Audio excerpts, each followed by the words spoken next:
여기서 유저 아이디랑 무비 아이디, 레이팅스 가져오도록 하겠습니다. 여기서 무비 아이디는 이거랑 매핑시키기 위해서 아까 여기서도 이렇게 임의적으로 바꿔 놓은 게 되겠죠. 그러면 이제 그 영화에 대한 어떤 평점 점수가 나오게 될 거고요. 디스크라이브 해서 어떤 우리 수치형 데이터들의 형태를 좀 확인을 해봤습니다. 뭐 특별한 건 없죠. 평점이 1점에서 5점이 만점이더라. 이 정도만 진단할 수 있겠네요. 평균 이 정도고 최소값이 0.5가 있네요. 그러니까 1점이 아닌 0.5가 있는 거 보니까 정수로 되어 있는 게 아니고 여기서 봤을 때는 다른 플로트형 점수도 부여할 수 있다. 이 정도로 볼 수 있을 것 같습니다. 그래서 판다스에서 q 누머릭 수치형을 바꾼다는 얘기가 되겠죠. 그냥 메타데이터의 무비 아이디, 에러 관련 옵션, 마찬가지로 레이팅스도 to numeric으로 바꿔주고요. 여기서는 장르를 파싱하는 함수를 구현해놨습니다. 그래서 장르 아까 보면은 뭐 지저분하게 돼 있잖아요. 그렇죠? 이거를 좀 정리를 하기 위해서 이렇게 백스페이스 하고 뭐 점 들어있는 거 얘네를 replace h2b니까 얘를 이렇게 바꾸는 얘기죠. 이걸로 요거 백슬러시 이거를 아마 이건 계획 문자 때문에 그러겠죠. 그 다음에 빈 리스트 만들어주고 거기에 정제한 데이터 넣어주는 거. 정제를 했으니까 다시 반영을 해야 되겠죠. 다시 반영을 했으니까 이렇게 장르만 뽑아올 수가 있겠습니다. 그래서 뭐 코미디, 드라마, 코미디, 로맨스 이런 장르들을 뽑아왔고요. 지금 현재 리스트 형태로 되어 있는 걸 볼 수 있죠. 그 다음에 우리 이제 모델을 만들고 분석을 하기 위해서는 데이터 프레임 합쳐야 되겠죠. 그래서 판다스의 머지를 이용해서 레이팅스랑 메타 데이터 기준은 무비 아이디를 기준으로 어떻게 하냐 이너 조인을 하겠다. 이너 조인이면 교집합을 얘기하는 거예요. 교집합. 아우터 조인이면은 합집합이 되겠죠. 그래서 무비 아이디를 기준으로 레이팅스가 왼쪽에 오겠죠. 이게 순서대로 옵니다. 레이팅스가 이제 왼쪽에 위치하게 될 거고 메타 데이터가 오른쪽으로 붙는 겁니다. 기준은 무비 아이디를 기준으로 해서 그래서 붙여놓고 봤더니 이렇게 확인할 수가 있죠.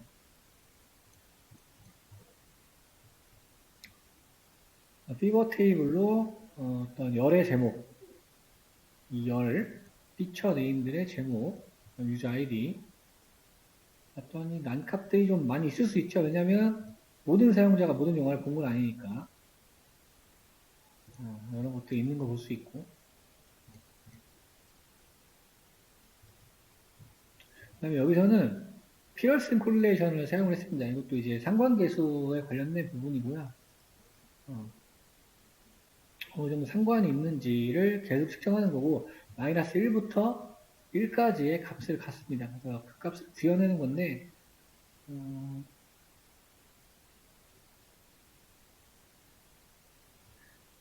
일단은 요거는 다른 거랑 비슷해서 참고만 하시면 될 것 같아요.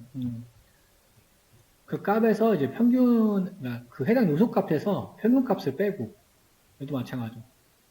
해당 요소 값에서 평균 값을 빼고, 그 전체 곱한 걸로 나누고, 그거에 대해서 이제 제곱, 보면은 썸 있고, 여기도 제곱 들어가 있죠. 여기도 이제 제곱. 그날 그걸로 합계를 나누는 방식이거든요. 그렇게 돼서 마이너스 1에서 1값이 나오고, 마이너스 1은 이제 음의 상관계수로 갖는 거고, 0이면 이제 선행관계가 없다. 그 다음에 1이면은 완전히 양의 상관관계를 갖는다. 이렇게 보시면 될 거예요. 그래서 그거 계산하는 코드, 그 다음에 여기서는 이제 추천해주는 기능을 하는 추천해주는 코드가 되겠습니다. 그래서 인풋 무비, 그러니까 무비 제목을 입력해야 되니까 매트릭스, 그 다음에 시밀러, 유사 장르를 적용할 거냐 안 할 거냐 그렇게 돼 있고 이건 저번에 있던 추천 코드랑 거의 유사합니다.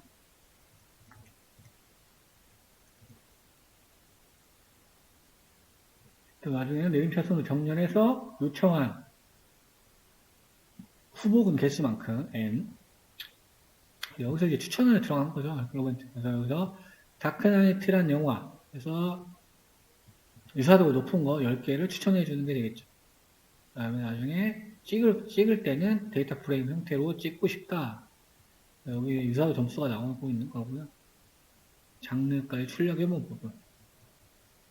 지금 우리가 이렇게 해보는 주피터들은 나중에 이제 5, 6개월 차에 MLOps를 좀 달아볼 건데 거기서 이제 카카오톡 챗봇이나 다른 챗봇들에 붙여보는 걸 해볼 겁니다. 시스템화를 하는 거죠.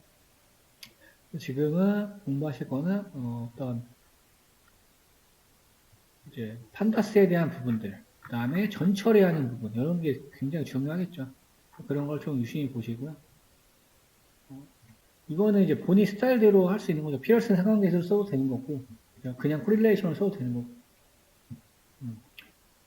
지금 단순히 이렇게 한 거죠. 인공지능 모델을 쓴 건 아니고, 그렇죠? 상관계수만을 이용해서 유사도가 높은 거를 추천해주는 어떤 시스템에 대한 로직을 주피터로 구현한 게 되겠습니다. 이 정도로 하시고요. 딥러닝도 이제 할 게 많아서 딥러닝도 이제 이론이 좀 있어서 보도록 하겠습니다. 오늘 딥러닝 처음 들어가는 거니까 딥러닝이 뭔지부터 할게요. 머신러닝, 딥러닝 이렇게 용어가 나뉘고 있는데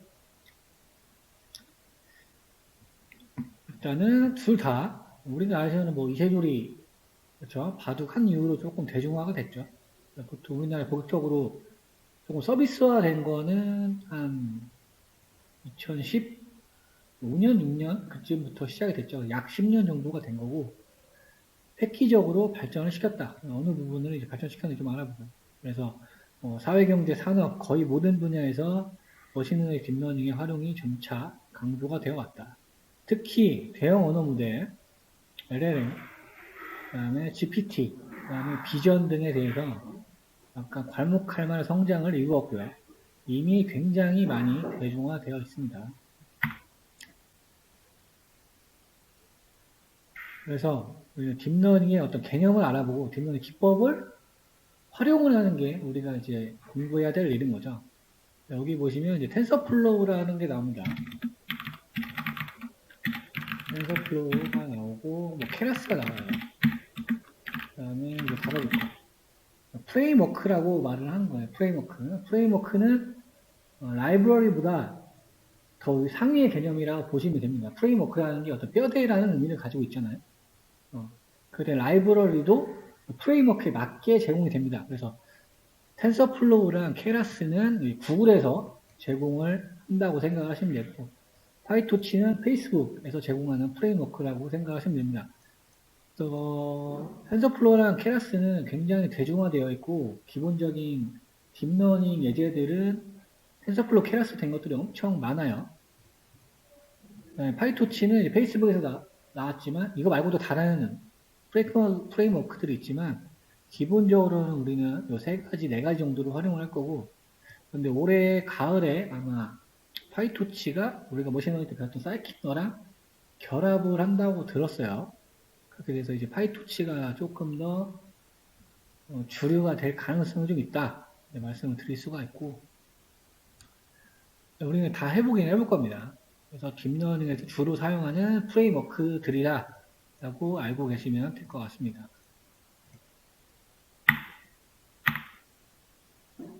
딥러닝에서 주로 쓰이는 분야는 컴퓨터 비전이라는 우리가 CV라고 보통 얘기를 하는데요. 이미지를 분석하고 분할하고 동영상도 마찬가지입니다. 그런 영역에서도 쓰이고 시계열에서도 당연히 쓸 수 있고요. 그 다음에 자연어 처리 텍스트 분류 그 다음에 생성신경망 간 같은 거 들어보셨을지 모르겠네요.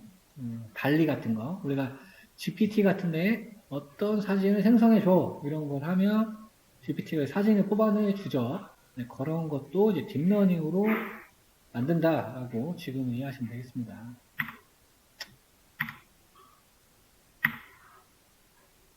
그래서 영역은 이렇게 해도 됩니다. 보통 전에도 몇 번 말씀드린 것 같지만 모든 딥러닝은 머신러닝이에요. 모든 딥러닝은. 모든 머신러닝은 딥러닝이 아닙니다. 머신러닝 안에 포함이 되어 있는 거예요, 딥러닝이.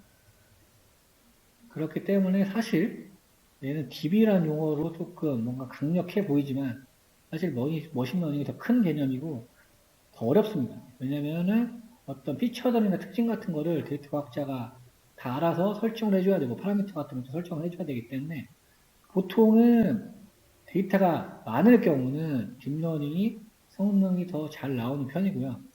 그 이하의 데이터들은 머신러닝도 많이 쓰입니다. 우리가 보통 데이터가 많다 적다 하는 거는 부스트 모델이었나요? 거기 공식 문서에서 얘기해 주기로는 뭐 10,000개 정도를 얘기를 하는데 딥러닝은 이런 피처들이나 파이브 파라미터 같은 것들 이런 것들을 하지 않아도 모델에서 결과를 뽑아냅니다. 머신러닝하고 딥러닝의 특징이 뭐냐면 어떤 인풋을 넣었을 때 아웃풋이 나왔는데 이 안에 얘가 어떻게 이렇게 뽑았는지를 설명하기가 굉장히 어려워요. 사실상 불가능하다고 보는 게 맞아요. 그래서 이제 인공지능이라는 것도 있고, 근데 우리는 인공지능을 학습시키고 이해하고 프레임워크를 활용하는데 초점을 두시면 되겠습니다. 이거는 지금 엔비디아 얘기가 나오는 겁니다. 엔비디아. 딱 색깔이 엔비디아 색깔이죠. 엔비디아가 GPU 뿐만 아니고 이제 거기에 대한 아키텍처들 이런 것들도 주류로 만든 회사다 보니까 이렇게 발전을 해왔다. 도식화가 되어 있네요. 사실 인공지능은 1950년도 존재했습니다. 하지만 성능이 좋지가 않아서 약간 과도기에 접어들면서 비주류가 됐다가 다시 이제 요즘에는 대중화가 된 부분이 있겠죠. 가장 중요한 거는 인공지능에서는 학습인 학습.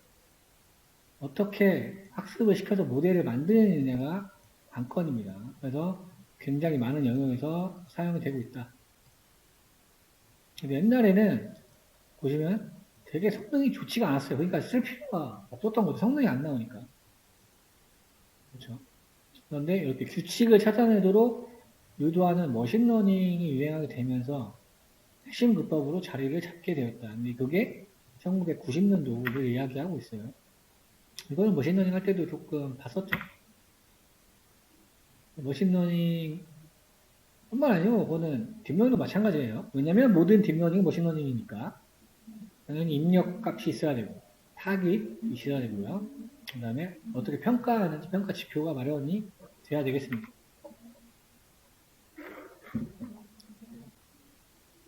이건 지금 좌표 변환에 대해서 이야기를 하고 있는데 표현하는 방법을 얘기를 해주고 있는 겁니다. 엠리스트는 우리가 봤었죠. 머신러닝에서 손글씨 데이터셋 그렇죠. 좋은 표현법을 우리 수동으로 찾을 수가 있나요? 이런 것들은 인간이 할 수 없는 영역이 좀 있죠.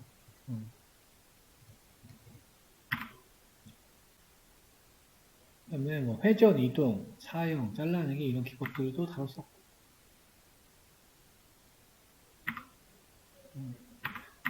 예, 가장 중요한 거는 이게 되겠습니다. 딥러닝은 신경망이라는 게 존재해요. 그러니까 여기 지금 신경망이 된 거고 우리 인간의 뇌를 모방해서 만들었다고 알고 계실 거예요. 뉴런이라는 게 존재하고요. 걔를 아키텍처를 표현한 게 된 거고 여기에 나오는 이미지 넷이라는 거는 어떻게 보면 굉장히 센세이션한 획을 그은 딥러닝의 모델이 되겠습니다.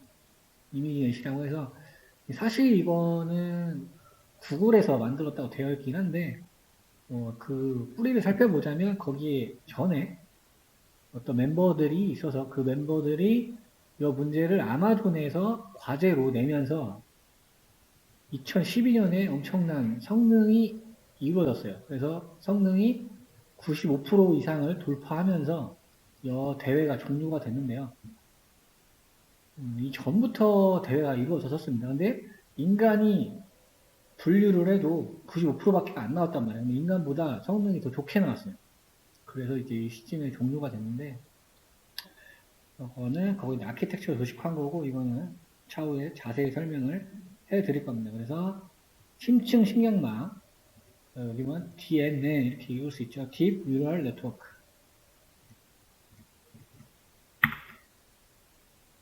간단히 지금 예를 보자면 신경망이 좀 뭐냐? 송글씨 숫자 인식을 한다. 그러면 4개의 층이라고 되어 있습니다. 레이어를 말하는 거죠. 여기 뭐 하나, 둘, 셋, 넷. 이렇게 보시면 되겠죠. 4개의 레이어가 있고, 층마다 입력 데이터가 변환된다. 그다음에 최종적으로는 사람은 이해할 수는 없지만 이 인공지능 모델은 어떻게든 적절한 예측값을 계산해서 아웃풋을 내준다라는 이야기입니다. 그래서 이런 이미지, 뭐 이건 해상도가 좀 떨어지는 것 같은데 원래는 28 곱하기 28이었죠. 원래 이런 픽셀을 가진 데이터셋인데 얘를 넣게 되면은 이렇게 레이어를 통과를 하면서 4개를 통과하면서 마지막에 이 숫자가 0부터 9에서 어떤 숫자인지를 찾아준다는 얘기가 될 거예요. 역사 이런 거는 보시면 될 것 같고 이제 점유율이 나오고 있어요. 아까 잠깐 말씀드렸는데 2022년이긴 한데 사이킨너는 머신러닝 때문에 이 정도 되는 거고 점유율 자체가 테서스 테라프로스가 굉장히 많고요. 여기 파이토치가 있죠. 이제 요게 올해 얘랑 이제 공유를 해서 기본 프로젝트를 제공을 한다고 되어 있습니다. 그래서 우리는 자주 쓰는 프레임워크들을 해볼 거예요. 여기에는 XGBoost 이거는 모델들이죠. 허깅 페이스는 자연어 처리 쪽에서 핵심적으로 사용하는 플랫폼이 되겠죠. 이 정도로 보시면 될 것 같습니다. 딥러닝이 왜 발전했냐? 3요소 이런 거 나와요. 이건 어디 뭐 시험 문제 이런 데서 좀 나오는 것 같아요. 하드웨어의 발전 있었죠. 그 다음에 데이터. 여기 이제 빅데이터랑 똑같은 개념이 되겠죠. 데이터가 늘어나는 거. 그 다음에 알고리즘, 소프트웨어적인 알고리즘. 예전에는 뭐 백화점이라고 치면 백화점에서 몇 번 어느 고객이 어떤 걸 사가더라. 이 정도의 데이터밖에 없었다고 치면 인공지능 이 도레아 빅데이터에서는 이 고객의 동선, 이 고객이 어딜 쳐다보는지, 얼마나 머무는지, 그리고 뭘 샀는지, 과거에 뭘 샀는지, 얼마나 소비했는지 이런 것들이 다 피처화가 되어 있는 거예요. 빅데이터. 그거를 저장하기 위한 하드웨어도 당연히 발전해서 저장할 수가 있고 그거를 효율적으로 분석하기 위한 알고리즘도 발전하기 때문에 지금 이 정도의 딥러닝 성능이 나오고 있다고 보시면 되겠습니다. 그래서 우리 신경망 지금 다루고 있었잖아요. 신경망을 좀 보도록 하겠습니다. 어차피 뒤에 소스도 같이 볼 거기 때문에 소스에서 나오는 부분을 좀 빼고 이론적인 것들만 조금 진단하고 가도록 할게요.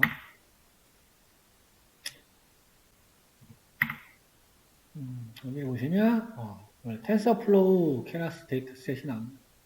그래서 옆 프레임워크에서 가져오는 거죠. 보통 뭐 사이키노니나 다른 데서 가져왔다고 하면 거기서 엠리스 데이터셋을 가져오고 나머지는 똑같습니다. 그래서 트레인 데이터셋 Y 얘는 테스트 XY 가져온 거고 우주 데이터 가져온 거죠. 우리는 이미 알고 있어요. 얘가 6만 개고 얘가 10,000개라는 사실을 이미 다뤘기 때문에 그래서 얘는 다중분류 문제죠. 0부터 9까지 10개의 숫자를 분류하는 문제가 될 겁니다. 그래서 입력 데이터로는 손글씨로 된 이미지가 들어오겠죠. 28 곱하기 28의 사이즈에. 정답은 뭔가요? Y가 정답지가 될 거고. 예측 결과는 그래서 요 이미지가 0이냐 1이냐 2냐 3이냐 요거를 맞추는 문제가 되겠죠. 그래서 요거는 다중분류라고 불러요. 그래서 다중분류 문제다라고 보시면 될 것 같습니다.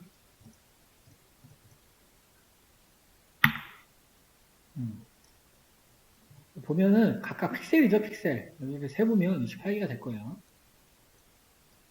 여기도 28. 그러면 여기는 지금 아무것도 없잖아요. 하얀색이잖아요. 그럼 이제 픽셀 값이 지금 그냥 0이라고 나와 있는 겁니다. 0. 지금 요거는 정규화를 한 값이죠. 왜냐면은 원래는 0에서 255로 표현이 돼야 되는데 그렇죠. 지금 정규화를 걸었기 때문에 0에서 1 사이로 표시가 되는 거죠. 보통이 아니고 정석기법은 항상 정규화를 해놓은 상태로 인풋을 넣어야지 성능이 좋아집니다. 왜냐하면 컴퓨터는 0과 1밖에 모르기 때문에 원래 0과 1. 사실 이 우리 인간의 관점으로 보면 검은색이 255인 거예요. 값이. 그러니까 이런데 우리가 눈으로 봤을 때 완전 검은 데는 255가 되겠죠. 회색 같은 경우는 뭐 한 200이 될 수도 있고, 그렇죠? 150 정도. 그리고 완전 연한 회색은 100 이하 값이 되겠죠.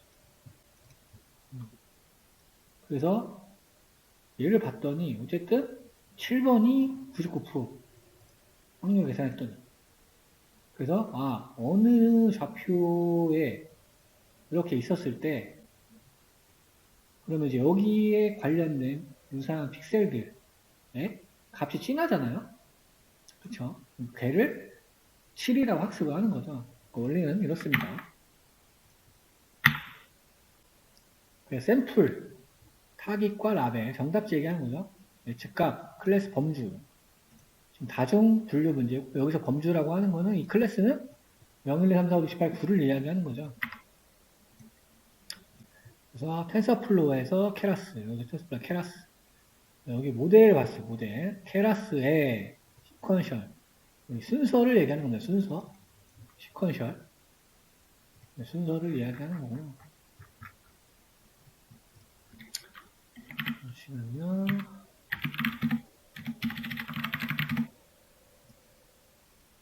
그래서 이제 한 개 이상의 층을 연결하는, 우리 층이라는 개념이 있잖아요. 얘를 순서대로 연결한다. 시퀀셜 단어 그대로.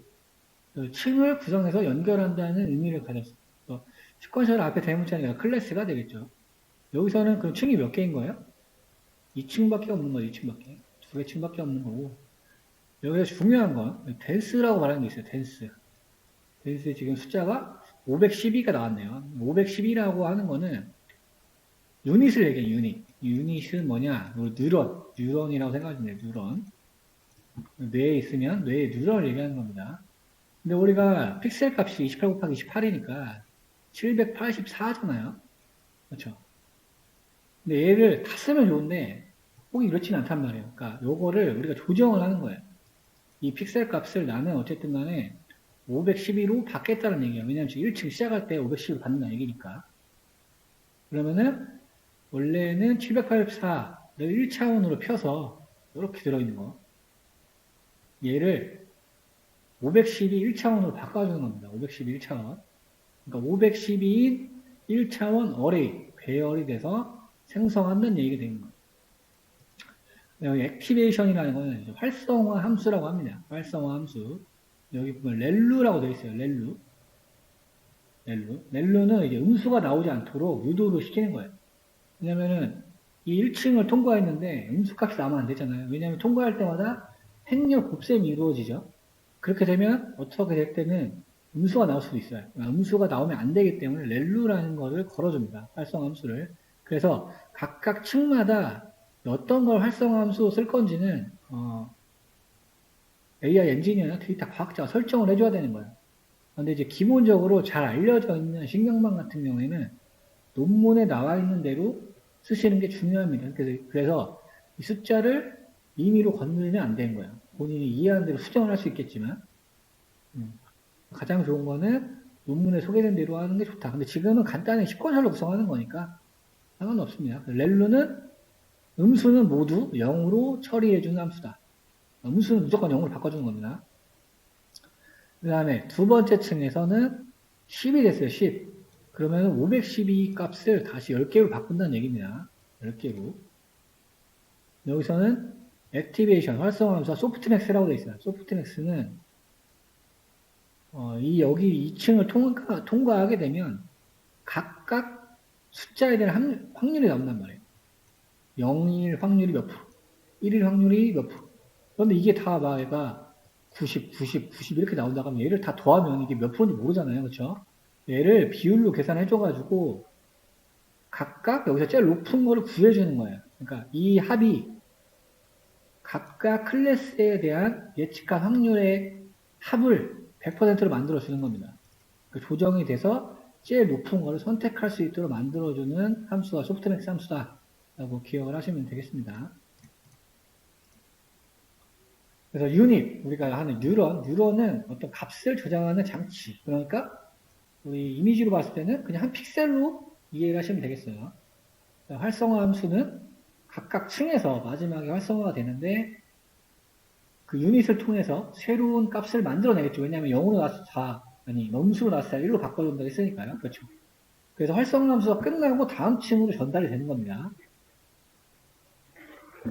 그래서 지금 간단하게 두 개 층으로 구성이 되어 있는 거예요. 그 다음에 이루어지는 게 모델 컴파일 파일로 되어 있는데 여기 보시면 모델 컴파일 옵티마이저 RMS 프로 RMS는 우리가 알고 있죠 이미 RMS라는 건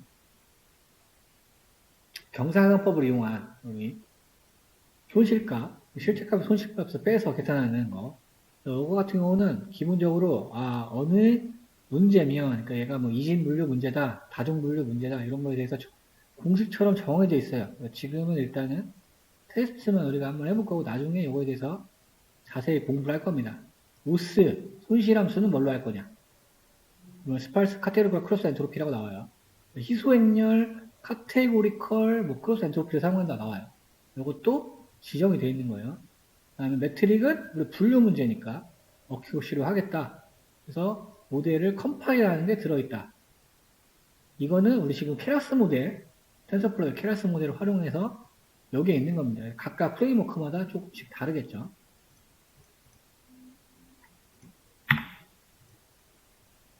그래서 지금 전처리 어떻게 할 거냐. 앞에 댄스층이 있었어요. 그쵸? 그 다음에 시퀀셜 클래스. 1차원 어레이로 만들어야 된다고 했었어요. 그러니까 748이었나요? 28이었나요? 계속 헷갈려. 얘를 7땡땡을 512로 바꿨고, 얘가 1차원이라는 얘기죠. 곱하기 1, 이렇게 들어있는 거예요. 1. 얘를 지금 어떻게 되냐면, 플로트로 바꿔준다. 왜냐면 0에서 255로 각각 픽셀 값이 되어 있는데, 얘를 0과 1로 값 바꿔준다. 255 나누면 되겠죠. 모델에 집어넣기 전에 데이터를 전처리 해줘야 된다. 이걸 기억하시면 될 것 같고요.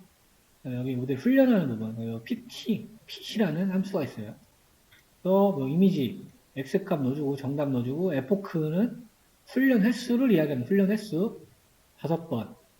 배치 사이즈는 한 번에 들어갈 데이터의 양. 그래서 이 훈련할 때마다 가중치가 업데이트된다. 가중치. 그렇죠. 가중치라는 개념이 들어있어요. 웨이트를 이야기합니다. 웨이트. 그래서 각각 훈련마다 로스랑 어큐러시가 출력이 되는 거예요. 근데 당연히 로스는 좋아져야 돼. 아니, 로스는 줄어들어야 되고 0으로 가까이 어큐러시는 높아져야 되겠죠. 그렇죠? 이 과정이 잘못되면은 학습을 중단을 하고 다시 모델을 살펴봐야 되겠죠. 스텝이라는 개념도 나옵니다. 스텝은 배치의 묶음. 그러니까 총 데이터셋 10,000개를 내가 지금 배치 사이즈 128이잖아요. 그렇죠? 그러면 이제 어떤 묶음 수가 나오잖아요. 나누면 약 100개 정도, 100개가 안 되겠죠. 조금. 그래서 그거마다 손실값과 정확도를 계산한다. 스텝마다 계산한다. 에포크는 우리 훈련 횟수. 그래서 배치 사이즈 128이니까 6만 개잖아요. 원래 트레이셋이 120개씩 묶어요. 128개씩 묶었으니까 여기서 468.75개의 배치가 생성이 되고, 그렇죠? 스텝으로 따졌을 때는 469번 스텝이 이루어진다고 되어 있는 거죠. 산술적 계산 때. 그러니까 469번 얘는 가중치를 조정을 하겠죠. 그렇게 이해하시면 되겠습니다. 그래서 좀 전에 일단 심정망 봤어요. 여기 784개의 특성. 각각 점이 뉴런이 되는 거잖아요. 실제 여기 유닛은 아니지만 픽셀값. 784개의 특성이 있단 말이에요. 얘를 지금 우리 화살표는 곱셈을 하는 겁니다. 곱셈, 행렬 곱셈. 1층은 아까 512개로 만든다고 했어요. 뉴런 개수로 생각하시면 돼요. 2층은 10개로 만든다고 했습니다. 이렇게 행렬 곱셈이 이루어진다. 여기 보시면 X는 인풋이고요. W라는 게 지금 보면 여기 웨이트를 이야기하는 겁니다. 웨이트. 그 다음에 여기 있는 B라는 거는 BRS, 편향을 얘기합니다. 편향. 왜냐면은 곱하다 보면은 치우칠 수가 있잖아요. 그렇죠? 편향이 들어가서. 얘가 너무 막 1번 같은데 2번 같은데 이렇게 치우친단 말이에요. 그걸 조정하기 위한 거는 얘는 편향을 더해준다. 더하기 기호가 있는 걸 볼 수 있고요. 최종적으로 두 개의 망을 여기가 이제 두 번째 아까 레이어에서 활성화 소프트맥스였죠. 얘를 통과하게 되면은 이 숫자가 0에서 10 부죠. 여기서 제일 높은 거, 제일 확률이 높은 거, 걔를 출력을 해주겠죠. 그게 이제 y가 되는 거예요. 그래서 여기에는 가중치 행렬, 웨이트라 BRS, 편향이 존재한다. 그래서 편향을 더해주는 거고요. 웨이트는 지금 가중치 행렬, 곱셈이 이루어지는 거고, 아까 여기서는 활성함수가 렐루 함수가 있었기 때문에 곱했을 때 음수가 나오면 0으로 바꿔준다. 이 정도 기억하시면 되겠습니다. 이제 보시면 행렬 곱셈을 하고 있죠. 이거는 이제 마지막 y 값이니까. 그렇죠. 이걸 보시면 되겠죠. 이거 행렬이 있고 웨이트 가중치 행렬이 있고요. 여기에 인풋 곱해줬죠. 곱하기. 그 다음에 편향이 이렇게 우리 칼럼 형태처럼 되어 있다는 걸 조금 형상을 기억하시면 좋습니다. 그래서 인풋하고 웨이트 행렬을 곱한 다음에 편향을 더한 다음에 이것을 활성함수로 씌우게 되면 이렇게 아웃풋이 나온다는 얘기죠. 우리가 선형대 수학에는 행렬을 했던 이유가 여기에 있는 겁니다.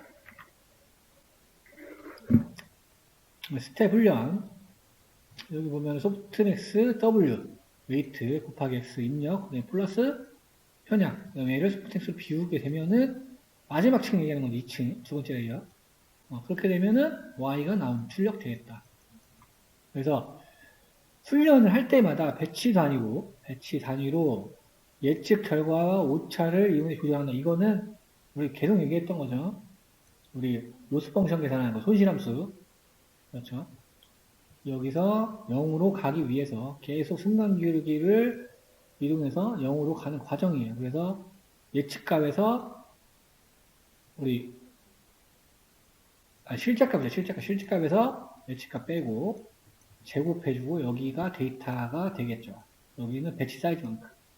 제곱을 하는 이유는 음수가 나오면 안 되니까. 밑으로 가면 안 되잖아요. 그렇죠? 밑으로 가면 안 되니까 제곱을 해주는 거예요.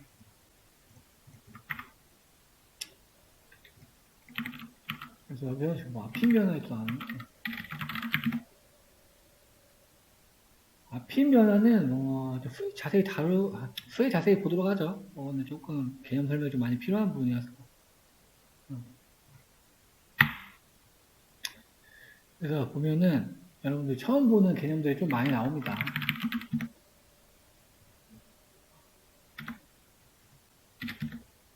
그래서 보면은 뭐 가중치, 순전파, 손실함수 우리가 알고 있는 것들도 좀 있어요.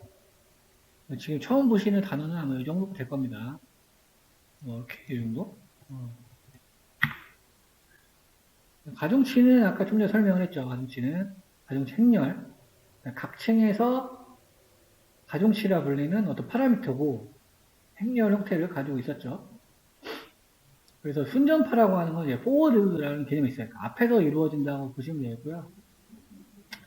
순전파와 입력값을 조합하는 과정, 곱하는 과정을 순전파라고 해요. X 곱하기 W. 이게 순전파라고 이해하시면 되겠습니다. 그래서 적절한 가중치를 찾는 거예요. 적절한 가중치. 왜냐면은 실제값 예측값을 빼고 거기 제곱한 거. 거기에 대해서 어느 값을 또 곱해줘야지만 뭔가 우리가 0으로 가까이 갈 수 있잖아요. 그렇기 때문에 그 과정을 우리가 순전파라고 부릅니다.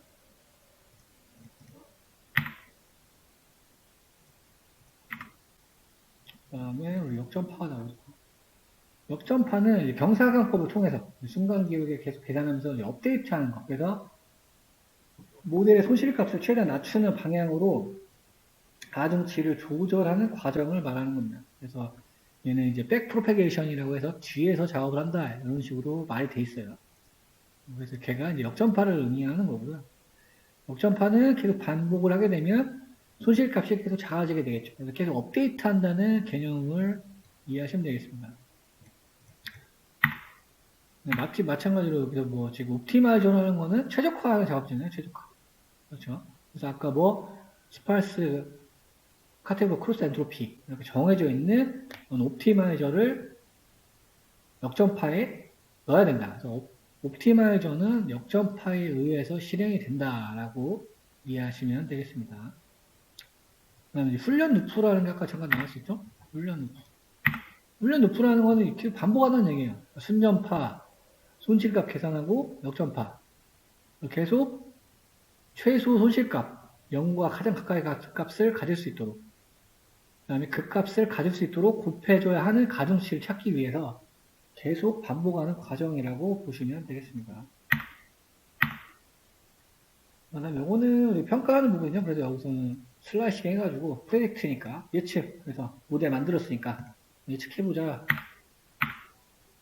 예측을 했더니 지금 이런 식으로 어레이가 나오고요. 여기서 어리게이션 맥스니까 집계함수 제일 큰 거. 프로피케이션이 제일 큰 게 뭐가 나왔냐? 7이래요, 7. 그래서 걔를 확인해 봤더니 0.99999가 나왔다고 합니다. 95%로 확신한다는 얘기가 되겠죠. 딥러닝 모델이. 그 다음에 성능평가, 어큐러시를 찍어보면 되겠죠. 이벨루에이트 찍어보면 되고, 이렇게 끝났네요. 뒤에 텐서를 보기 전에, 1번으로 되어 있는 코드 좀 보도록 하겠습니다.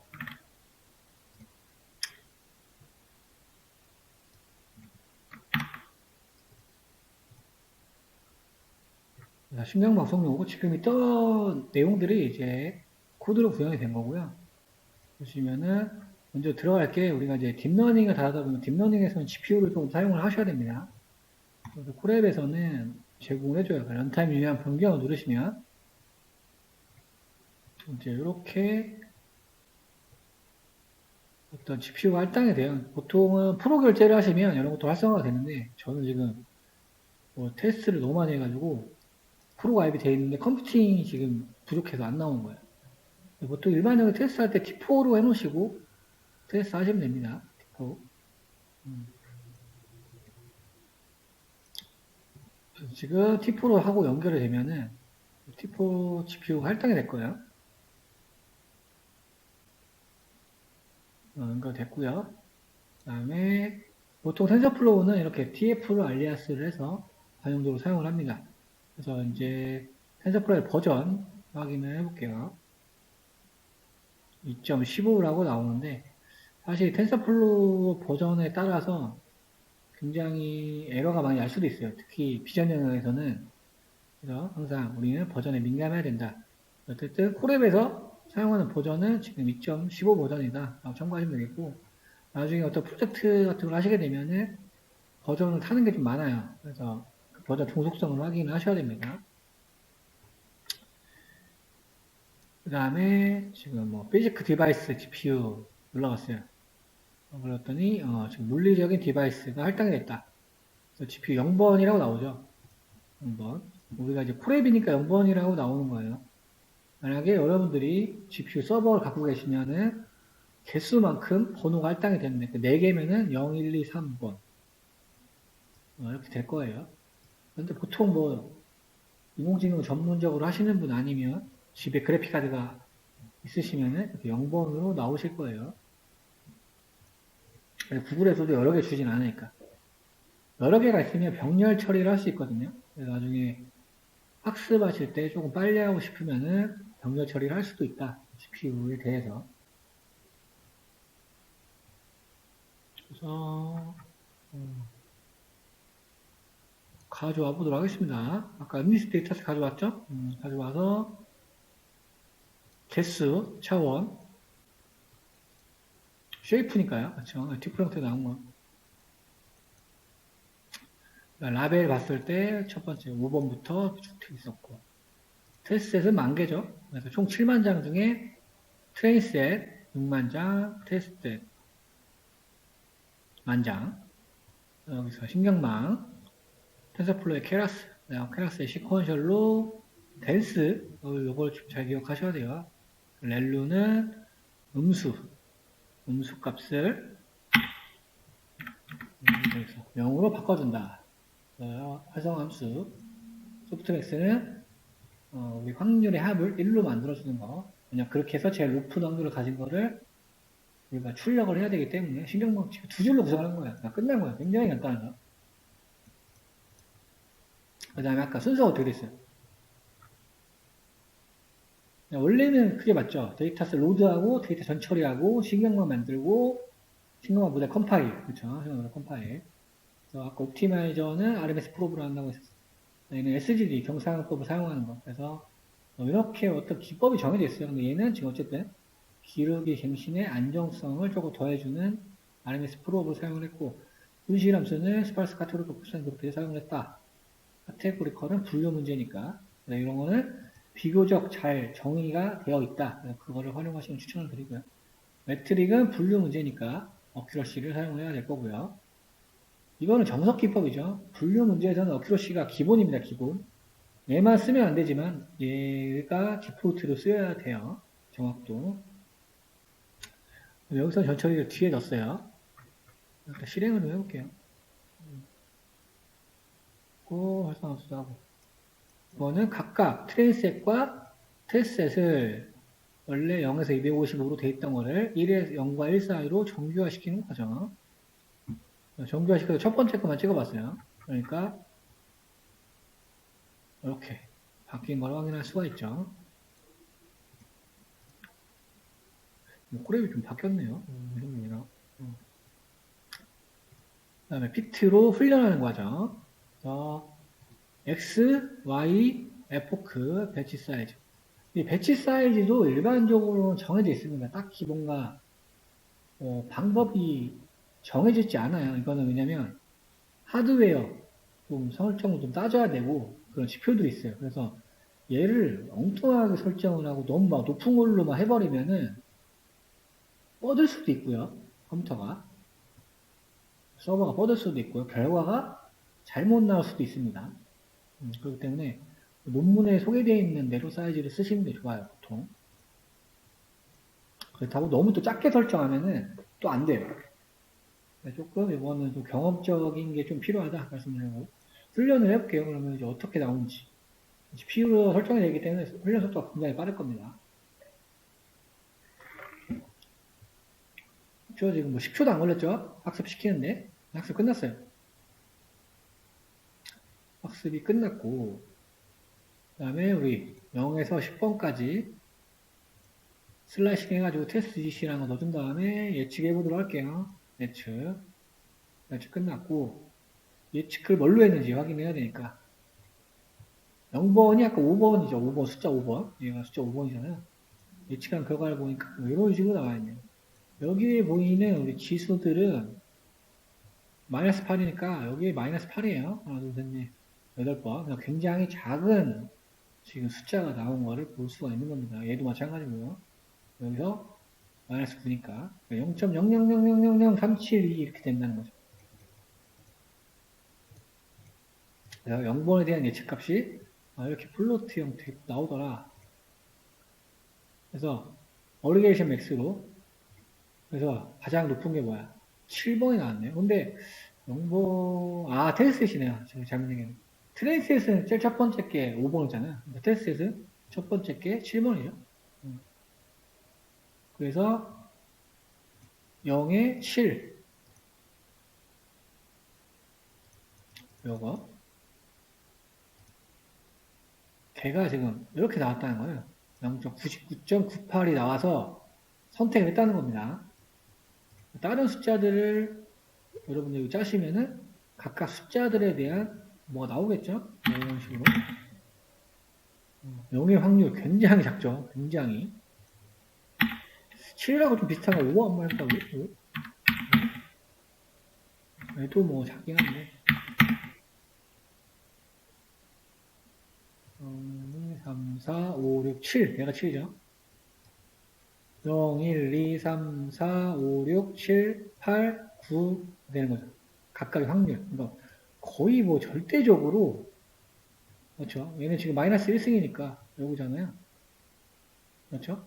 0.9999%로 7번이라는 걸로 확신을 하고 있어요, 모델이. 나머지는 엄청 작죠, 숫자들이. 그러니까 굉장히 성능이 명확하게 얘가 판단하는 걸 보실 수가 있습니다. 그래서 실제 원본 데이터셋 정답을 우리가 훔쳐보는 거죠. 원래 정답은 7이다.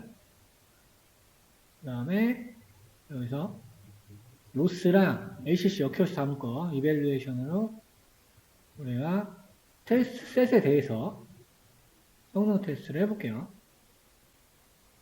그러면 테스트 셋을 다 손에 해보면서 얼마 정도 나왔는지 봤어요. 98%가 나왔죠.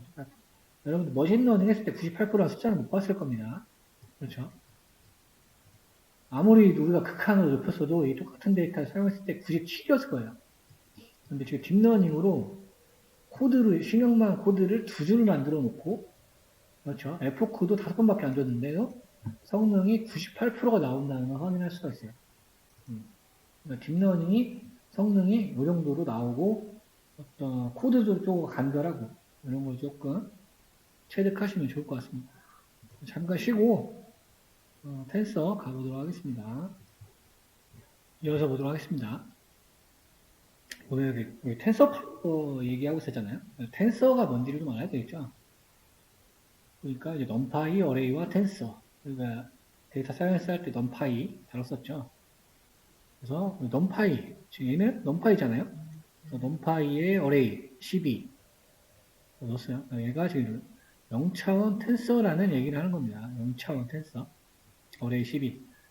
그래서 텐서의 차원은 ndim, 그러니까 number of dimension 이렇게 될 거예요. x는 우리가 0차원이다 이렇게 나오고 있습니다. 그러면 1차원은 뭐냐? 보면 이게 1차원 어레이잖아요. 그렇죠? 그래서 배열, 1차원 배열. number of dimension 찍었더니 1차원이다 라고 나오고 있죠. 마찬가지로 우리 numpy 어레이 2차원. 지금 보면 3 곱하기 5 배열인 거죠. number of array 2차원이다 나오고 있고요. 3차원이다 보면 이렇게 3개 대괄 3개 있는 거 확인할 수 있고요. 각각 요덩어리 이렇게 해서 3차원이라고 나오고 있습니다. 텐스의 속성 아까 우리가 데이터셋 똑같죠? 가지고 로드하는 거 부분 우리가 아까 쉐이프를 찍어봤을 때 여기 찌푸 형태로 나왔었잖아요. 그렇죠? 지금 얘가 3차원이라는 얘기, 그러니까 각각 차원을 이야기하는 겁니다. 그러면 데이터의 개수, 배치 사이즈가 될 거고, 그다음에 세로의 길이, 가로의 길이를 이야기하는 거죠. 그래서 지금 보면 이렇게 나와 있고, 그래서 D 타입이라는 속성이 있어요. 데이터 타입을 얘기하는 거죠. 데이터 타입을 우리 보니까 unsigned int 8. int 8이면 이게 8승이기 때문에, 그렇죠? 이게 8승이 256이니까. 우리가 가지고 있는 지금 MDS 데이터셋은 각 픽셀 값이 0에서 255니까 표현이 가능하죠. 그래서 최적화된 데이터 타입을 설정해 놓은 게 되겠습니다.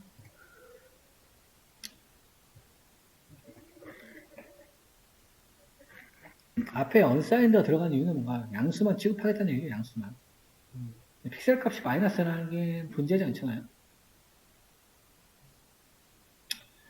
텐서. 일단 지금 텐서라는 걸 보니까 뭐 넘파이랑 똑같은 것 같아요. 그렇죠? 얘도 인덱싱이 가능하다는 거죠. 그래서 우리 인덱스 4번이니까 트레인 셋에서 5번째 있는 애를 가져다가 디릿이라는 걸 넣어주고 메플랄리브의 파이플라 통해서 I am sure 하면은 사진이 출력되겠죠. 이미지 출력하는 부분 뭘 출력해라. 칼라맵은 바이너리 요 엠리스 데이터셋은 왜 서차원이 아니냐면 칼라가 아니어서 그렇죠. 칼라가 만약에 여기 칼라가 있다면 4차원이 되는 거예요. 4차원이 지금 색깔이 없기 때문에 3차원으로 보여지는 거고 어쨌든 지금 5번째 애를 찍어봤어요. 또 뭐 숫자 9 같죠? 눈으로 봤을 땐 9 같아 보이고 실제로 확인해봤는데 9가 맞네요. 근데 어쨌든 뭐 우리가 알고 있는 인덱싱 기법을 쓰고 있어요. 그러니까 당연히 슬라이싱도 우리가 알고 있는 슬라이싱 기법을 사용할 수가 있겠죠. 배치 사이즈로 나눠 처리를 하겠다. 우리가 이제 배치 사이즈 아까 128개 사용한다고 했었어요. 그래서 128까지 하면 0부터 127번까지 128개가 배치로 설정이 될 거고요. 두 번째 배치는 250, n번째는 이렇게 계산하겠다. 텐서도 연산이 가능하겠죠.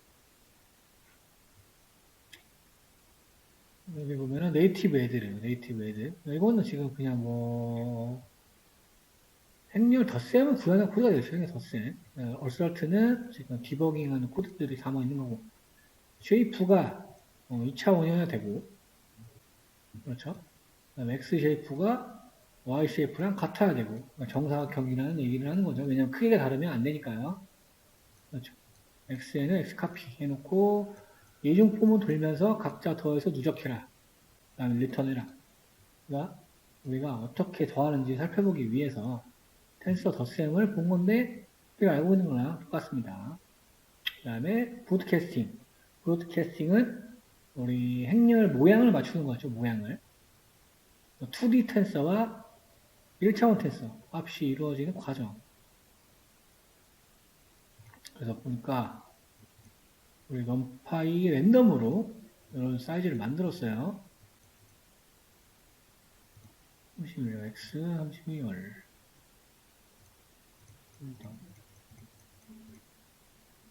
맞아?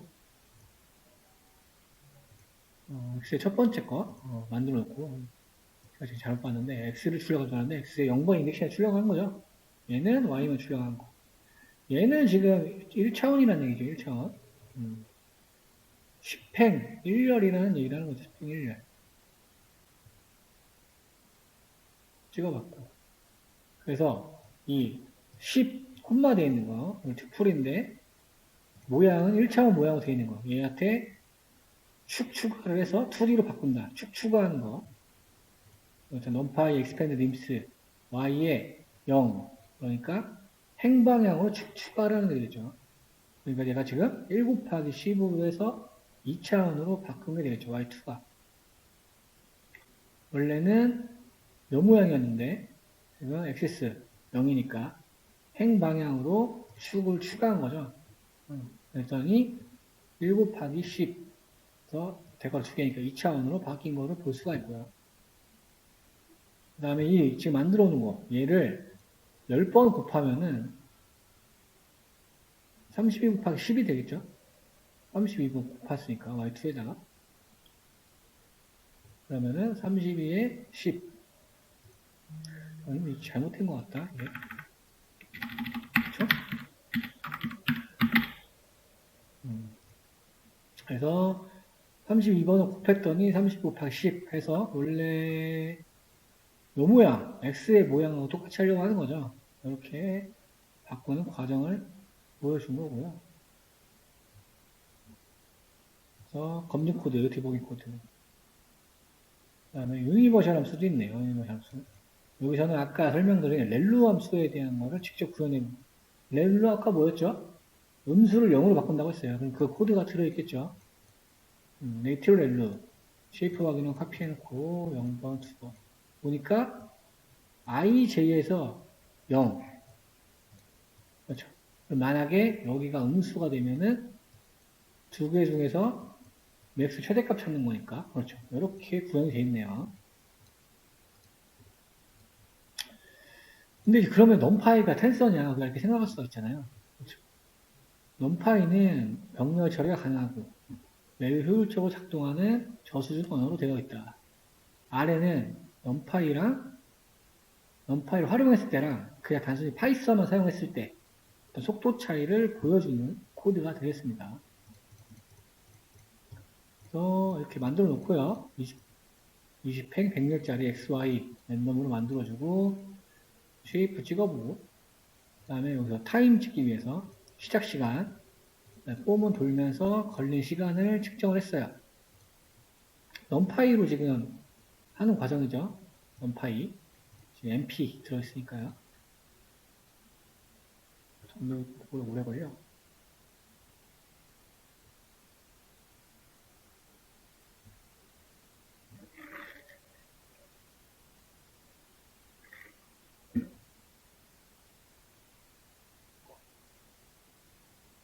위에 뭐 걸린 게 있나요? 저 없는데.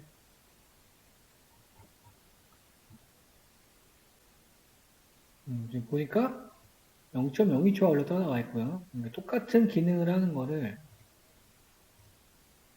얘는 렐로인데 약간 렐로 안 만들어놨는데 렐로가 여기 있죠.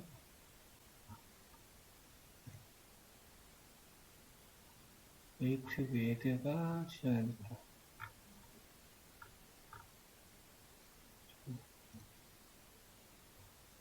실행을 시켜놓겠습니다. 뭔가 지금 저장이 제대로 안 된 것 같아요.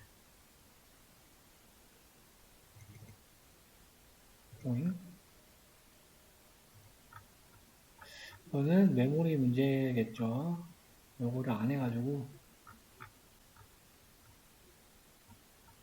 이럴 때는 컨트롤 F로 순서 차적으로 다시 실행을 시켜야 됩니다. 여기 메모리에 있는 거를 밑에 있는 거 실행시키고 위에 있는 거 원래 자꾸 왔다 갔다 하니까 메모리 추적 관련을 놓쳤어요. 값이 바뀐 것 같아요. 찾기가 좀 어려우니까 그러면 동시 실행을 시켜서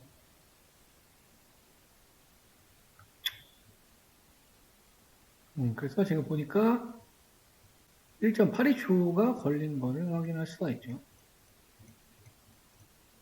여기는 지금 파이썬으로만 작동시킨 거. 그렇죠? 위에는 넘파이로 작동시킨 거. 사실 이거는 엄청난 차이가 있는 거죠. 그래서 우리가 넘파이, 뉴머릭 데이터를 다룰 때 넘파이를 사용하는 이유도 중에 하나도 이런 속도 차이, 성능 차이가 존재한다. 라는 걸 확인해보는 코드가 되겠습니다. 그 다음에 텐서 고, 지금 32 곱했어요. 만들어놓고 다 곱하는 거예요. 곱한 다음에 첫 번째 거 찍어보고 밑에는 Z. 얘는 얘죠, 지금. 곱한 결과. 요거는 지금 인덱싱에서 본 거니까. 그 의미 없는 코드인데 제가 확인하려고 그냥 넣는 것 같습니다. 직접 구현한 거. 벡터 곱이니까 그냥 크기 확인하고 서로 곱해주면 되는 거예요. 얘야 뭐 32개 들어있을 거니까. 찍을까요?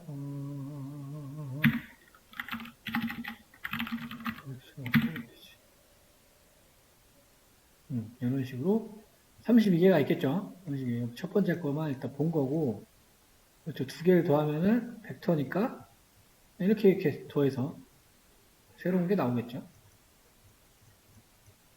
그 다음에 얘는 이제 곱한 거니까 각각 여기서 곱해가지고 나중에 다 더한 거죠. 그 값이 지금 이렇게 나왔죠.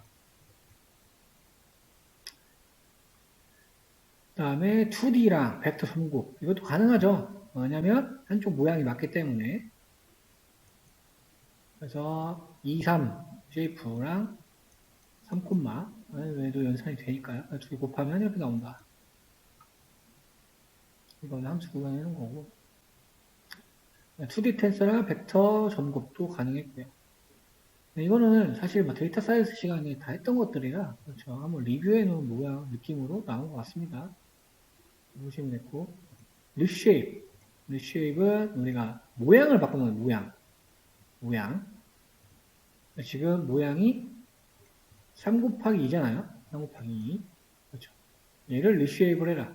6 곱하기 1로. 육행 1열로 모양을 재구성한 게 되겠죠. 같은 2차원이지만 모양이 바뀌었다. 트랜스포즈는 전치죠, 전치. 우리가 이미 알고 있는 겁니다. 전치 행렬. 보시면 될 것 같고요. 두 번째 거 보도록 할게요. 두 번째 거. 여기는 약간 우리 넌파이 오랜만에 봐가지고 리뷰하기 위해서 조금 더 내용이 포함되어 있던 것 같아요. 지금 텐서를 제대로 조리해야 되니까. 그래서 텐서랑 넌파이 가져오고요. 텐서 플로어는 두 개의 자료형이 존재하게 되어 있습니다. 마치 우리 시리즈의 데이터 판다스에서 시리즈랑 데이터 프레임이 있었던 것처럼요. TF에 텐서 자료형이 있고 TF에 베리어블 자료형이 있다. 보면은 단어 그대로죠. 텐서, 상수, 베리어블은 변수. 그래서 변하지 않는 값, 상수니까 변하면 안 되겠죠. 불변자료. 변수니까 우리 어떤 모델 가정치 편향은 연산할 때마다 바뀌잖아요. 그때는 이 텐서를 사용한다. 그래서 각각 단어를 기억하시면 되겠죠. 텐서라는 거는 상수 의미, 베리어블은 변수 의미를 가지고 있으니까 텐서플로우에서 이렇게 자료형 두 개를 가지고 있다. 근데 넘파이랑 가장 큰 차이점은 보면은 기본적으로는 굉장히 유사하지만 큰 특징이 이 GPU 연산을 제공해 준다는 거예요. 그 다음에 그라디언트도 자동 계산해주고 신경말 모델 훈련에 최적화된 기능을 알아서 제공을 해준다. 그러니까 딥러닝에서 텐서를 활용하면 효율성과 성능이 좋아진다는 얘기가 되겠죠. 그래서 텐서를 사용을 한다. 그런데 기본적으로는 넘파이랑 유사하다. 차이점은 그라디언트와 GPU 연산 기능을 제공을 해준다. GPU 연산이라는 거는 우리가 이제 보통 CPU로 계산하면 순차 처리잖아요. 순차 처리. 그냥 끝날 때까지 기다리고 있단 말이에요. GPU는 GPU에도 이제 코어가 있단 말이에요. 그래픽 카드라고 하면 메모리도 있고 그러면은 얘가 이 텐서로 이루어지면 얘가 병렬 처리가 자동으로 구성이 되는 거예요. 그렇다면 당연히 속도가 빨라지겠죠. 그래서 텐서에서 사용되는 차원과 축 얘기가 나옵니다. 축 엑시스라고도 부르고 랭크라고도 부릅니다. 그다음에 랭크를 또 차원이라고 부르기도 하고요. 그래서 우리 텐서플로우에서는 컨스턴스 함수를 이용해서 생성을 한다. 스칼라라는 거는 값 하나를 의미하는 거예요. 값 하나. 이렇게 딱 하나. TF 컨스턴스 4 누르면은 얘는 랭크 0, 0차원의 텐서라고 보시면 되겠죠. 랭크를 그냥 차원하고 똑같이 이해하셔도 무방합니다. 여기서는 자료원까지 봤네요. 자료원까지 봤 데이터 타입. int 32. int 32비트를 가지는 스칼라. 여기 보시면 이렇게 의미 부여를 해서 0으로 이렇게 나와 있습니다. 컨스턴트. 그 다음에 얘는 스칼라니까, 값 하나니까 스칼라가 됐고, 벡터. 1차원이 되겠죠, 1차원. 하나의 축을 갖게 되겠고. TF 컨스턴트하고 하나 이상. 안에가 리스트로 되어 있는 것을 볼 수가 있죠. 이렇게. 그러면은, 이제 얘는 1차원 텐서가 되는 거고요. 그 다음에 2차원 텐서. 얘 같은 경우는 여기 임의적으로 데이터 타입을 TF에 플로트 16비트로 설정하셨어요. 왜냐면은 얘를 설정 안 하게 되면은 기본적으로 지금 보니까 32비트로 설정이 된다고 해요. 그러면 약간 메모리 누수가 생길 수 있잖아요. 낭비. 그렇기 때문에 최적화하기 위해서 임의적으로 데이터 타입을 설정을 해줬다. 그래서 딥러닝 모델 같은 경우에는 엄청난 연산량이 있기 때문에 이런 것들도 생각을 해서 우리가 코드를 구현해야 된다. 참고하시면 되겠습니다. 아까 같은 경우는 엠리스트 사용을 할 때 unsigned int 8을 사용했죠. 8비트를. 32비트로 하면은 16비트는 엄청난 차이가 있기 때문에 데이터에 따라서 이렇게 설정을 해줄 수가 있다. 그래서 스칼라 벡터 행렬의 모양 뭐 이렇게 스칼라는 축이 없으니까 그냥 이렇게 나오고요. 쉐이프로 찍은 거니까요. 그 다음에 쉐이프 3개, 아까 값 3개 들어있었죠? 3개. 그 다음에 2차원 텐서 모양 갖다가 3 곱하기 모양을 얘기하는 거예요. 모양. 그림으로 보면은 이렇게 나옵니다. 스칼라, 벡터, 얘는 행렬이 되겠죠. 텐서. 그래서 각 차원별로 또 이런 모양을 가지고 있다. 그 다음에 3차원 텐서 보겠습니다. 3차원 텐서. TF의 컨스턴트 하나, 둘, 셋 대괄호 3개인 거 보실 수가 있고요. 이렇게 구분되어 있는 걸 볼 수가 있겠죠.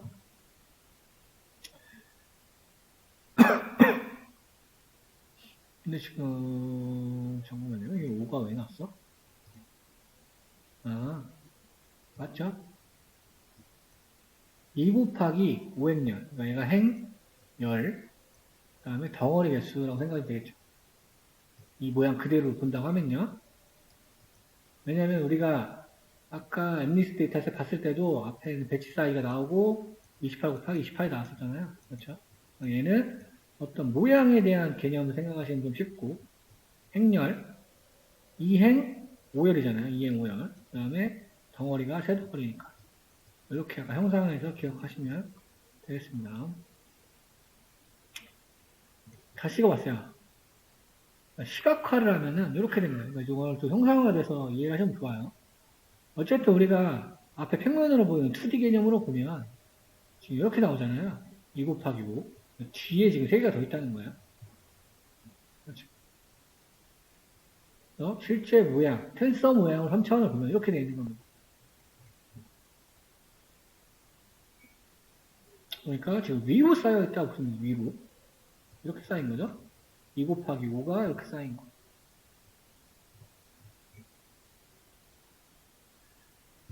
그 다음에 엄연히 이제 다르니까 넘파이랑 텐서플로우 얘네 둘은 이렇게 서로 변환을 할 수가 있어요. MP의 어레이 이거는 어레이죠. 어레이. 그래서 이 안에 넣어주니까 변환이 이렇게 자동 돼버렸죠. 얘는 마찬가지. 얘는 넘파이를 보내준 거죠. 그러니까 지금 똑같이 여기 위에서는 텐서를 넘파이로 불러온 거고 얘는 텐서를 넘파이로 보내준 거죠. 결과가 이렇게 동일하게 나오는 걸 확인할 수가 있다. 연산도 우리가 알고 있는 대로 그대로 마찬가지입니다. 더하기, 곱하기. 일단 2차원으로 만들어 놓고 원스 2네요. 원스 2. 원스 2니까 1로 채워진 거 만드는 거죠. 1로 채워진 거. 1111 되겠지. 1111. 여기 보면 2개 더하면은 뭐 2, 3, 4, 5가 되겠죠. 이렇게. 곱셈은 텐서플로우에 멀티플라이 이걸 쓰면 된다. A랑 B 곱해라. A랑 B 곱해도 뭐 똑같죠. 1 곱한 거니까 1, 2, 3가 나올 거고. 그 다음에 2차원 곱할 때는 TF의 met 머리라는 함수를 쓰거나 이렇게 골뱅이 표시 사용해서 곱할 수 있다. 이거랑 이거 2차원 곱하기니까 조금 달라지겠죠. 이거는 행렬 곱셈이니까. 그 다음에 여기는 플로트 형태. 여러 가지 함수들을 안내를 하고 있네요. reduce max래요. reduce max. C. 최대값을 찾아라. 여기서 최대값은 10이죠. 10. 10.0. 최대값의 인덱스도 찾을 수 있어요. 인덱스가 어디에 있냐? 제가 보니까 1,0에 있다고 합니다. 얘가 0이니까 1,0은 얘죠. 어느 위치에 최대값이 있는지 찾을 수 있는 함수도 있고요. 소프트맥스는 아까 말씀해드렸죠. 여기에 이제 NN이라는 거는 텐서플로우의 뉴럴 네트워크 줄이는 거라고 생각하시면 돼요. 뉴럴 네트워크. 거기에 소프트맥스 함수가 제공이 된다. 그러면 결과론적으로 소프트맥스를 따져보면 합계는 1이겠죠, 1. 왜냐면 확률 다 더해서 1로 만든다고 한 거니까요. 여기 지금 영어를 보여주고 있는 부분인 거고. 이거 다 더하면은, 이거 2개 더하면 1인 거죠? 얘도 2개 더하면 1이고.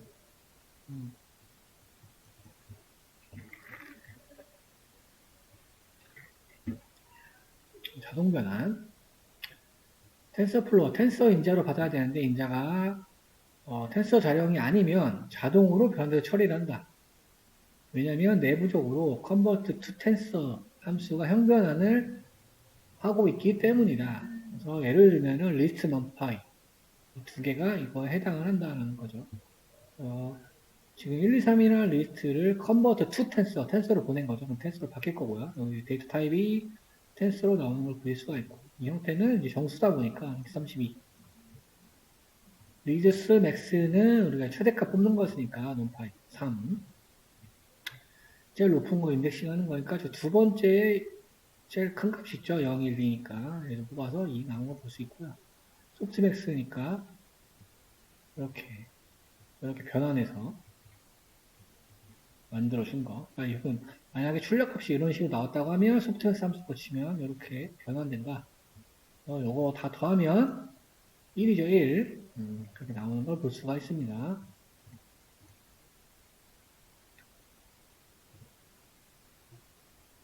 그래서 아까 했던 개념들 스칼라는 0차원, 벡터는 1차원, 행렬은 2차원, 그다음에 여기 축이라는 개념도 나오죠. 텐서의 축, 그다음에 텐서의 크기라는 개념도 또 등장을 하게 되겠습니다. 랭크 4래요. 4차원을 얘기하는 거예요. 4차원. 4차원을 얘기하는 거고 df의 제로스는 희소 행렬이니까 0으로 채워진 텐서를 생성하는 게 되겠죠. 3, 2, 4, 5라고 되어 있어요. 3, 2, 4, 5. 그러면은 일단 모양을 살펴보자고요.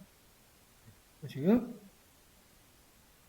4차원이고 그렇죠. 행렬 모양을 보니까 4 곱하기 5 행렬. 그렇죠. 2개. 그렇죠? 몇 가지 설명이 된 거죠? 요게 3개가 있다는 거죠. 하나, 둘, 셋. 그러니까 보통 4차원은 뭐라고 생각하면 동영상이라고 보시면 됩니다. 동영상. 이렇게 해야 이해가 쉬워요. 이미지 자체는 3차원이죠. 왜냐면 이미지, 좌우, 크기, 그 다음에 색깔 정보. 그쵸? 그 다음에 얘가 그러면 뭐예요? 1프레임, 얘는 2프레임. 그렇죠? 저 밑에 있는 3프레임이라고 보시면 되죠. 동영상이 4차원이다 생각하시면 쉽습니다. 물론 그 5차원, 6차원도 있지만 우리가 주로 다루는 건 아니기 때문에 그렇죠? 그러니까 이 한 덩어리는 한 프레임에 대한 거를 얘기를 하겠죠. 우리가 영상으로 본다고 하면요. 걔를 조금 이제 시각화해서 본 부분 그러면은 이렇게 보일 수가 있고 요만큼이 한 프레임에 대한 얘기를 하는 거죠. 동영상을 본다고 하면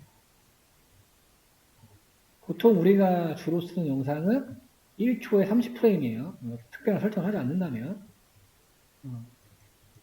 그러니까 엄청난 연산량이 예상이 되죠. 그래서 여기 보면 얘는 축을 이해해야 되네요. 축 정보 그러니까 프레임 영상 사진 프레임 여기는 우리가 알고 있는 것들이었잖아요. 이미 그렇죠. 4 곱하기 5 얘가 4 곱하기 5를 나타내고 있는 거고 여기에 채널 정보 색깔 정보라고 보시면 되겠죠. 그래서 우리가 시각화, 형상화하면 텐서의 4차원 모양이 이렇게 된다. 이해하시면 되겠습니다. 찍어봤더니 4차원 4라고 나오죠. 3, 2, 4, 5 이렇게 나오고 0번 제가 또 이렇게 써놨네요. 프레임이 3개가 있다. 네, 마이너스 1은 마지막 얘기하는 거예요. 마지막. 예. 우리 이거는 파이썬 문법이죠.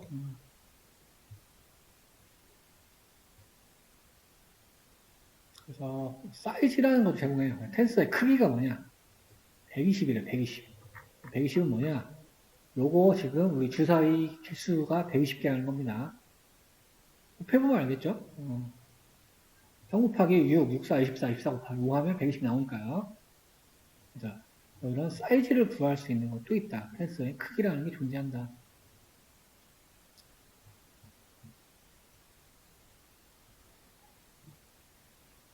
그 다음에 뭐 랭크 함수.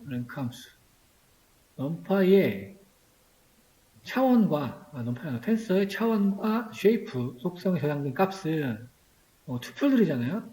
얘는 텐서의 객체가 아니다. 그래서 뭐 랭크 함수나 shape하면서 동일한 정보를 텐서로 바꾼다. 그래서 객체가 아니기 때문에 바꿔주는 기능을 한 함수들을 소개하고 있습니다. 그래서 여기 또 나오네요. 이게 중요한 개념이기 때문에 지금 계속 반복적으로 설명을 하고 있는 겁니다. 아까 3245였잖아요. 3245. 신기한 부분이 보면 하이트가 먼저 나와요. 그렇죠? 우리는 뭐 또 가로 세로 이렇게 얘기하잖아요. 보통 해상도 같은 거 얘기할 때도. 네. 우리 넘파이도 그렇고 넘파이도 높이가 먼저 나옵니다. 넘파이도 그렇고 오픈CV에서도 그렇고 보통 이렇게 표현을 해요. 배치는 데이터 개수 얘기하는 거니까 프레임 개수라고 생각하시면 되고 그다음에 얘는 세로 길이라는 거예요. 세로 길이. 그러니까 아까 우리 엠리스트라고 생각을 하면 이 길이 먼저 얘기하는 겁니다. 28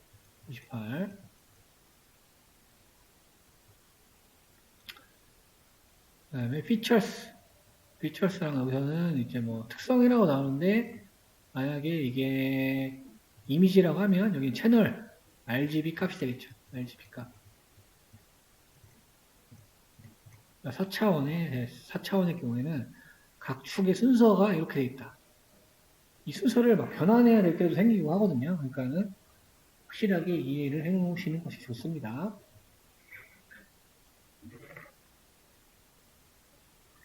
3차원에 대한 인덱싱, 슬라이싱. 그렇죠. 우리가 막 보통은 2차원만 우리가 많이 다뤘었잖아요. 2차원까지. 3차원 인덱싱 슬라이싱은 처음 나오는 것 같아요. 보도록 하죠.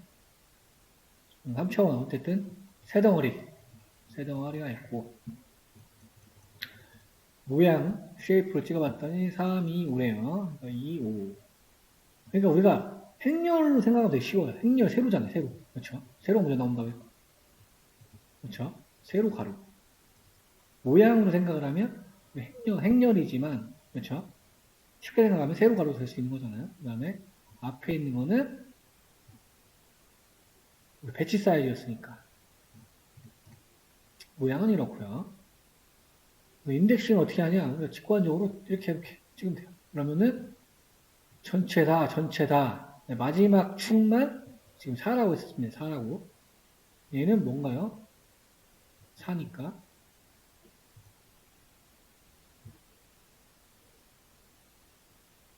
행렬. 그러니까 이거는 뭐예요? 모든 전체 데이터. 위에 이거 3개 다 말하는 거죠? 이걸 복사를 해놓고 이해를 하죠. 위에 저거 안 보이니까. 일단 전체 다 선택을 한 거잖아요. 여기서 전체 선택. 이렇게 전체 선택 셀렉트 다 해놓고. 내가 세로라고 했잖아요. 세로도 전체 선택이에요. 이 방향으로 다 선택을 해놓고. 그렇죠? 그 다음에 지금 열에 대해서 4잖아요. 열. 그러니까 0, 1, 2, 3, 4. 얘만 지금 선택하는 거죠. 얘만. 요만큼.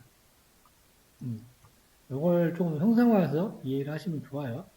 선택을 하면 했어. 하니까는 어떻게 튀어나와요? 이렇게 튀어나오는 걸 보세요. 순서대로. 4, 9, 14, 19, 24, 29. 조금 헷갈릴 수 있습니다. 3차원 인덱싱입니다.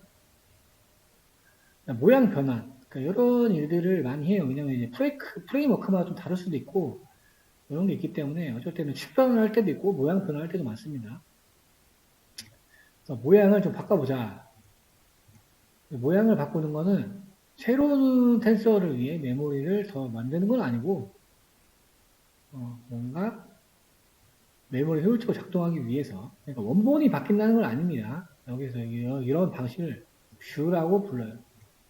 이거는 데이터베이스에서도 이런 용어를 사용하시는 거를 아시는 분은 아실 거예요. 원본을 바꾸는 게 아니고, 우리 판다스랑 똑같아요, 판다스. 판다스에서도 뷰의 개념이 있죠? 원본을 바꾸는 게 아니고, 그렇죠? 뭔가 효율적으로 접근을 하기 위해서.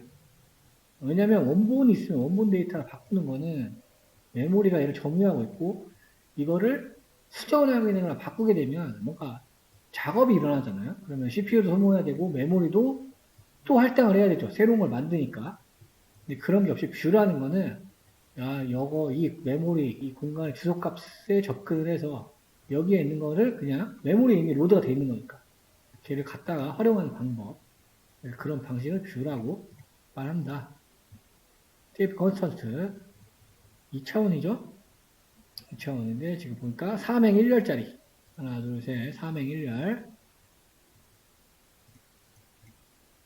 그래서 리쉐입을 했어요. 리쉐입 X 하고 여기 13 되었네요. 그랬더니 지금 최종적으로 모양이 어떻게 되느냐 이렇게 하니까 리쉐입 하니까 1, 2, 3으로 변했어요. 1, 2, 3 X가 요런 형태였는데 그렇죠? 이 모양이 이렇게 변한 거죠. 트랜스포즈 한 것처럼 그 다음에 찍어봤더니 1행 3열로 돼 있다. 그렇죠? 마치 트랜스포즈 한 것처럼 바뀐 거죠. 얘를 이렇게 바꾸라는 거죠. 얘를 이거 데이터 사이언스 시간에 해줬습니다. 얘를 x를 1행 3열로 바꿔라. 그래서 1행 3열로 바꿨습니다. 트랜스포즈랑 똑같은 기능을 하고 있다. 그 다음에 우리 마이너스 1을 굉장히 이제 자주 사용을 하게 될 텐데요. 모양을 변환할 때 마이너스 1을 사용하면 제일 마지막 거잖아요. 마지막 거. 다른 축의 항목의 개수에 맞춰 자동으로 설정된다라는 게 있었습니다. 마이너스 1. 그러니까 그 모양 그대로 유지하는 거. 만약에 이렇게 되면은 원래 여기가 3이었잖아요. 똑같은 걸 의미한다는 겁니다. 이거 데이터 사이언스 할 때 배웠어요. 그러니까 내가 막 뭘 여기 생각하기 싫어. 그냥 똑같이 해. 그냥 간단하게 마이너스 1을 치면 된다는 거죠. 그러니까 3행 1열이 그렇죠? 1행 3열하고 똑같다는 겁니다. 이거랑. 이렇게도 모양을 전환할 수 있다. 네, 요거는 메모리 배경들 순서를 뭐 이야기하고 있는데요. 3차원짜리 이렇게 0부터 29까지 순차적으로 정리가 되어 있고요. 마이너스 1, 제가 이제 박아버렸네요. 마이너스 1은 전체를 가리키는 거예요, 전체를. 그렇죠? 지금 여기 지금 5, 여기서 가리켰잖아요. 얘를 바꿔라 하는 게 되는 거잖아요. 마이너스 1 바꿔라. 그러니까 어떻게 됐나요? 그냥 자동으로 1차원이 돼버렸어요.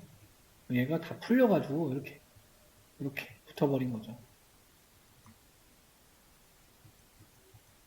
그러니까 우리 아까 이미지 데이터가 있다고 하면 만약에 칼라라고 가정을 해볼게요. 칼라를 가정하면 세로 가로의 값이 있고 채널 값도 들어있잖아요. 얘를 이렇게 하면은 1차원 텐서로 바뀐다는 얘기예요. 1차원으로 바꿔야 되는 이유는 뭘까요? 나중에 이제 조금 디테일하게 다루겠지만 어떻게 예측값을 뽑아내려면 그렇죠? 뭐 하나를 넣어야 될 거 아니에요. 0이든 1이든 2든 3으로 4든 예측값을 나왔는데 막 얘가 막 이렇게 나오면은 이렇게 나오면 어떻게 돼요? 이게 뭔지 모르잖아요. 그렇죠? 그래서 나중에 이렇게 1차원으로 피는 작업들을 굉장히 많이 다루게 됩니다.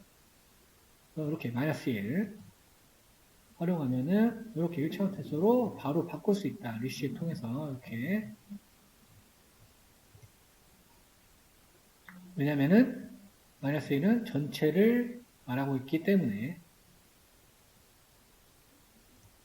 그래서 이제 뭐 얘는 어떻게 바꾸는 게 좋냐 뭐 이런 얘기를 하고 있는데요. 1차원으로 필 때 얘기하는 겁니다. 지금 보면 데이터가 6행 5열짜리죠. 6행 5열짜리. 6행 5열짜리 2차원이 있는데 얘를 이렇게 바꾸겠다 라고 한 거죠.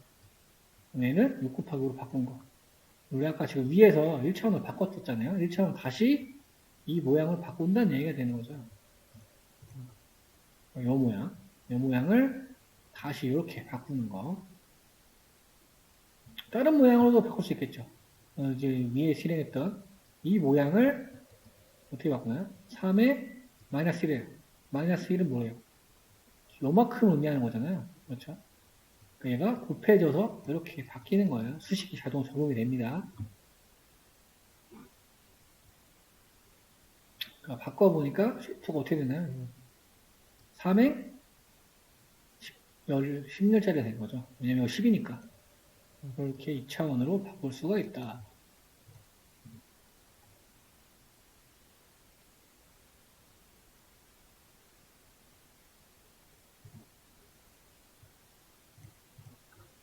근데 이거 막 할 때 개수가 틀리면 안 되겠죠. 행렬 모양 유지가 안 되면. 바꿀 때는 이 값들을 보세요. 이게 정렬되는 걸 볼 수가 있습니다. 순차적으로 정렬을 해야 되니까. 값들이 어떻게 되는지를 이해하고 나서 모양을 변환을 시켜야 되겠죠. 나중에 위에 곱하기 5짜리 2차원 테스트를 바꿨을 때도 순차적으로 값이 올바르게 들어가 있는 걸 확인할 수가 있죠. 나쁜 변환이라고 나오는데 나쁜 변환은 뭐 설정을 잘못했다는 거죠. 그러니까 축의 순서를 약간 미스해서 만약에 지금 위에 있는 거 얘를 지금 최종적으로 이 모양이니까요. 3 곱하기 10 모양 3 곱하기 10 모양을 2, 3, 5로 이렇게 바꿨어요. 그러니까 이제 3 곱하기 10이었고 지금 뭐가 매핑이 안 되죠.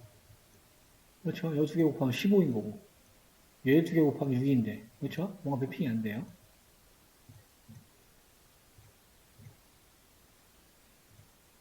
그랬더니 지금 바꿨어요. 뭘 바꿨는데 뭐 이렇게 나오긴 했습니다. 그래서 3차원을 바꿨어요. 3 곱하기 5짜리가 두 덩어리가 나왔죠. 그다음에 다시 얘도 바꿨고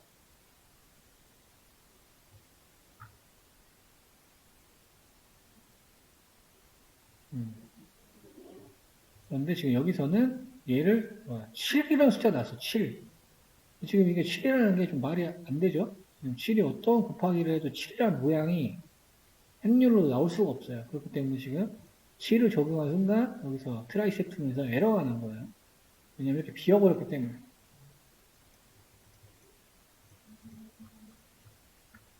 이건 올바르게 변화된 거죠? 이거 왜? 3 곱하기 10인데, 그렇죠? 이건 가능하네. 잘 봤고. 요거를 지금 얘기하려다가 저게 얘기를 해버렸네요. 그래서 이렇게 잘못 변환될 수가 있다. 보면은 이렇게 에러가 나죠? 근데 이제 강제로 바꿀 수 있는 방법이 있다고 하는데, TF 캐스트라는 함수를 사용해서 강제로 사용 변환할 수 있는 방법도 있다. 이건 뭐 이런 것도 있다만 알고 계시면 될 것 같아요. 컨스탄트로 플로트 형태의 지금 1차원 텐서를 만들어 놓고요. 얘를 다시 16비트로 변환을 시켰습니다. 그 다음에 음이 아닌 언사인드로 하고 싶어서 다시 언사인드 인트로 바꿨어요. 그렇게 되면은 뭐 2.2나 3.3은 다 소수가 떨어지니까 2, 3이 될 거고, 그렇죠? 마이너스 1.1 얘는 255로 바뀌었네요.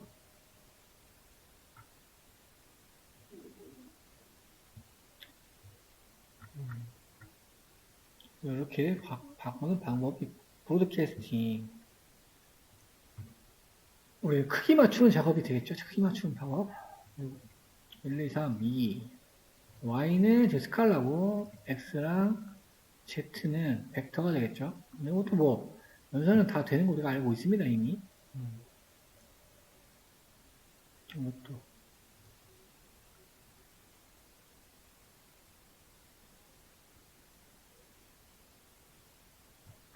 오늘 그냥 뭐, 반복되는 거야. 패스하고요.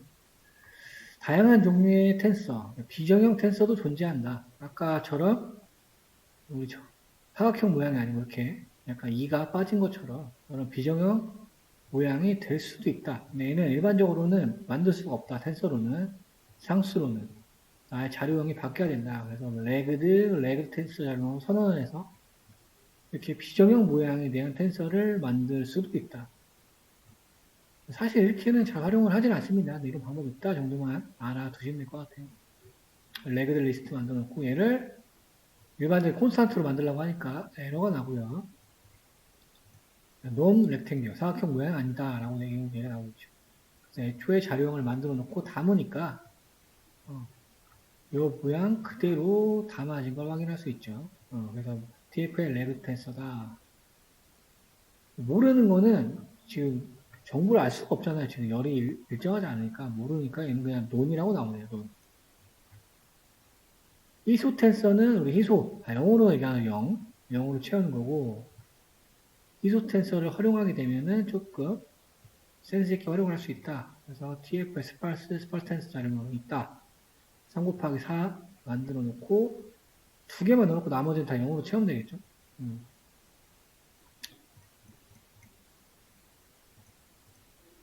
이 기법은 우리 머신러닝 할 때 썼던 기법인 지금인 거죠. 우리 스파스 텐서 기법. 그래서 각각 값의 위치 어디에 있는지를 정해놓고 나머지 선언하게 되면 각각 위치에 1, 2가 들어있게 될 거고요. 이건 좌표입니다. 좌표. 행렬 좌표. 나머지는 0으로 채우는 거. 이렇게 볼 수 있다. 밀치 텐서라는 거는 일반적인 원래 텐서를 얘기하는 거죠. 일반적 텐서. 그러니까 뭐가 차이 있는 텐서. 값이 있는 거. 얘를 다룰 수 있다. 그래서 스파스 2 댄스로 이용하게 되면 채워진다는 게 되겠죠. 반대로 적용 가능하고요. 이렇게 보시면 될 것 같습니다.